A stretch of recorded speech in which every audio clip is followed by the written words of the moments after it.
Hindi nagpatinag sa pabago-bagong panahon ang mga taga-suporta ng Ako Bicol Party List sa ginanap na campaign rally ng partido nitong Sabado sa Sawangan Park sa lungsod ng Legazpi. Bago pa man magsimula ang rally, ang grupo ni Nanay Marina ay sinigurong makakakuha sila ng magandang pwesto sa unahan upang malapitang makita at makadaupang palad ang mahahalagang bisita.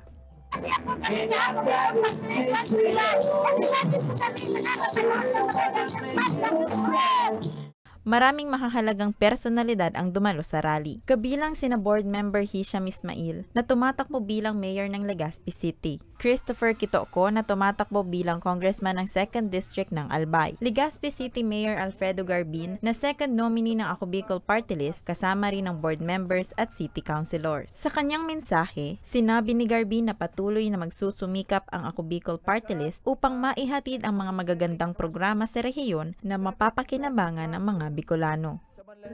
Nahiling ta ang mantinidong suporta ka mga kababayan tang Bicolano, lalong-lalo na pinapahiling ini sa mga nationwide survey na namamayag pag manggirara kita sinday nagbababa sa top 5. Ooh, baby, I love you every day. Yeah. Naging kaabang-abang din ang live performance ng international reggae band na Big Mountain na masumikat sa kantang Baby I Love Your Way. Una nang idinaos ang campaign rally ng partido sa bayan ng Bakakay nitong Biyernes sa pangunguna ni Bakakay Mayor Edsel Villesa at Congressman Jill Bongalon na tumatakbo naman bilang congressman sa unang distrito ng lalawigan ng Albay. Nakulaw din po din sa mga taga-digdi sa Muya, tabakulang puro trabaho. Kaipuhan man maglibang.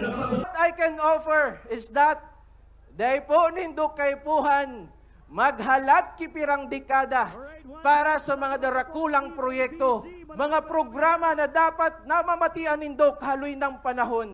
Samantala ngayong Biyernes, magkakaroon naman ng proclamation rally ang Team APG kung saan magkakaroon ng live performance ang bandang Kamikaze. Para sa mga balitang Tatak Bicol, Rose Bilista.